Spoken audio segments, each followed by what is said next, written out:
Welcome to the Reasonable Passers Club, a study space for future lawyers, bar takers, and law students learning the law one rule at a time.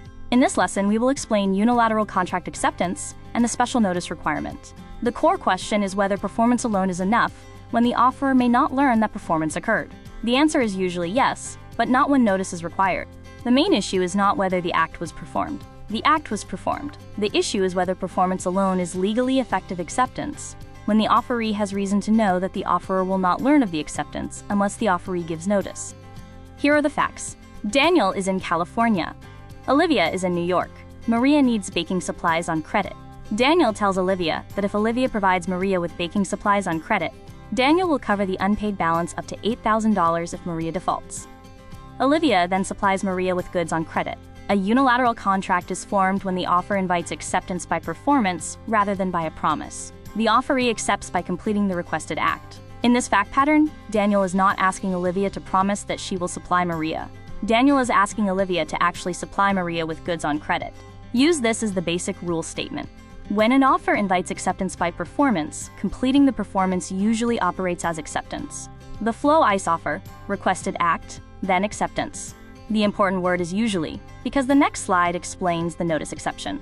The exception is the main trap.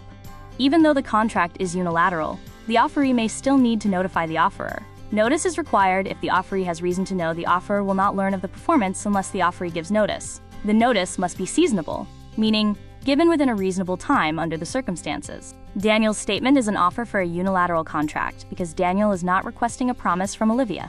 He is inviting Olivia to accept by performance. The requested performance is giving Maria baking supplies on credit. Daniel's promise is to cover the unpaid balance up to $8,000 if Maria defaults. Olivia completed the requested act by supplying Maria with baking inventory on credit. Under the general rule for unilateral contracts, this performance would usually be enough to accept Daniel's offer. But the analysis cannot stop there, because the question tests whether notice is required. The notice exception applies because Daniel is in California and Olivia is in New York. Olivia has reason to know Daniel will not automatically learn that she extended credit to Maria.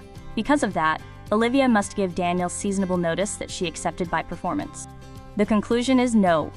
Olivia's performance alone is not effective acceptance because the notice exception applies. Olivia must notify Daniel that she extended credit to Maria. Without that notice, there is no valid contract between Olivia and Daniel based on Daniel's guarantee offer. Memorize this in two parts. First, the general unilateral contract rule. Offer invites acceptance by performance.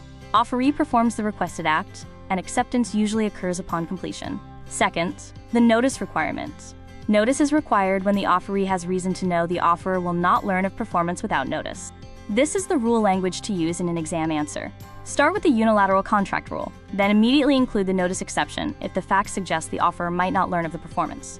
Then apply the facts clearly, and conclude that seasonable notice is required for effectiveness. If you want a study aid or these slides, comment "slides" or "study aid" below, and I'll let you know how to access them. Subscribe for more bar prep lessons and exam-focused explanations from the Reasonable Passers Club. See you next time!